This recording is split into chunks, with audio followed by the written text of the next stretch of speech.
Consider this a detailed tutorial on how to make the authentic Nigerian fried rice. You can never go wrong with this recipe. Hello Value Farm, you're welcome back to my channel. In today's recipe, I'm going to share with you on how to make the correct authentic Nigerian fried rice. Let's go. Into your pot, you're going to go in first with your vegetable oil. So allow this to heat up and go in with your bay leaves. I just used 3 pieces for this. And by the way, we are making 7 cups of Nigerian fried rice. So add in your chopped onions. What we are doing here is that we are trying to build flavors for this rice. I'm going in now with my pepper mixture, which is just a combination of the green and the red habaneros. Add in your curry. The type of curry you use determines how well your Nigerian fried rice will turn out. Don't use a curry that will subdue your rice. So make sure to use a good curry. By the way, what I use here is the Ducros curry. So I'm just going to stir this all together. And right now, we'll be adding in our parboiled Nigerian rice. If I was not using a Nigerian rice, if I was using basmati, I might just wash it and go in straight. But since I'm using a Nigerian rice, you will need to parboil it depending on the rice you are using. So add in some seasoning powder like I did, add in salt. If you are using a chicken stock or a meat stock, you are going to go in easy with this seasoning. But since we are going to be using water for this, so add in seasoning that will make your rice really taste very good. So what I'm doing here is that I'm going to make sure that I stir this all together. Mix this and you will get the actual color that you want. At this stage, you have gotten the color of your Nigerian fried rice. So proceed to add in water or chicken stock or meat stock depending on what you are using. So remember, this rice has been parboiled, so you don't need too much water for this rice to cook.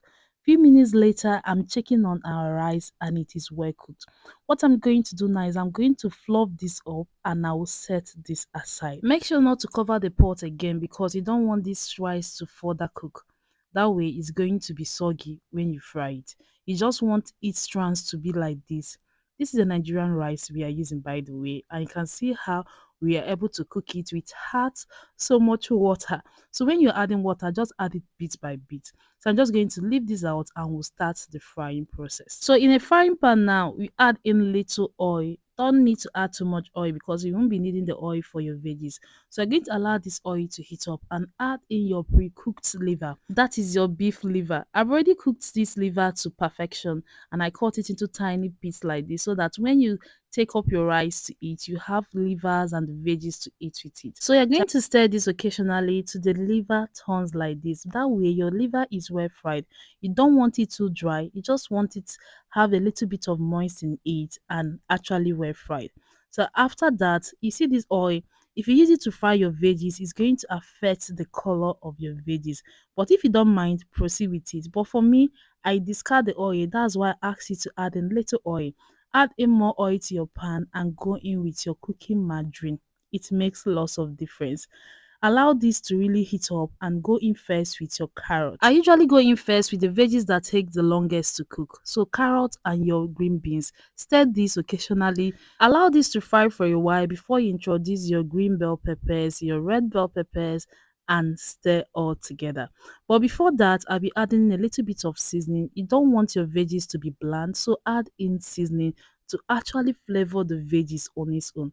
So you're going to stir and mix this all together. Allow everything to fry and let the flavors of the veggies really come out.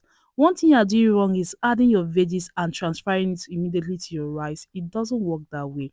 And if you love onions, this is the right time for you to add in your chopped onions to your veggies. But if you don't like onions, you can totally skip this out. Also, if you don't fry your veggies very well, just know that your fried rice is going to get sour very easily. And I'm very sure you don't want that. So allow your veggies to really fry very well. Once you know that the aroma of your veggies is already out, you know that your veggies is ready.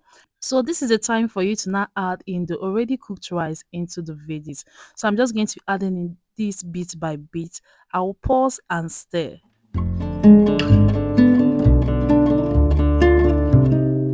So I've added in the remaining rice. So I'm going to make sure to stir this all together. You want to mix this very well. Why I added in a little bit and stir this so that the veggies can actually go around. If you pour everything at once, Just know that you might not properly mix this. Your veggies might just remain at the bottom of the pot while you have your plain rice at top. So if you use this method, you're going to properly mix your rice just like this. And after mixing, if you're satisfied with your mixing, and one thing you should know is that don't over mix. You can see how I'm using the spatula to mix this. I'm not using ladle, so you're not mashing the rice. So after mixing this, introduce your already fried beef liver, add in some spring onions, and you're going to just stir this all together. See, the aroma from this rice is 10 over 10. At this stage, you're just going to give it a final mix, taste, and adjust if necessary. See, if you follow this recipe, I assure you, you're going to be a pro in making authentic Nigerian fried rice. And just like that, you have your Nigerian fried rice. The veggies are not so soggy because we didn't fry the veggies on low heat. We fried this on high heat. That's the veggies. We fry the veggies on high heat. That way, they won't be soggy. They will still have a little bit of crunch to go with your rice. And that is how to make the authentic Nigerian fried rice. And you can also see the strands of our rice. Everything is on its own. It is not soggy at all, despite the fact that we use a Nigerian rice for this. So I hope you know now that the way you stir your rice determines the outcome of the rice. That is, if your rice is going to be soggy or it will be on its own, just like this. If you have watched this video to this point and you have not yet subscribed to our channel, or more, what are you waiting for? I share authentic recipes that you and your loved ones are going to find very interesting. And don't forget to like this video and share it with someone who might be finding it difficult to get that authentic Nigerian fried rice. And one bonus tip I'm going to share with you here today is that allow your rice to completely cool down if you are going to store this in your cooler. That means if you are preparing for an event, don't transfer this to the cooler while it is still very hot. If you do that, the veggies are going to sweat and in turn, they will make the rice go sour. I hope you find this bonus tip very helpful. Remember to share. We don't gatekeep here. You don't know who you might be helping when you share the recipe. I'll see you in another video. Take care. Bye.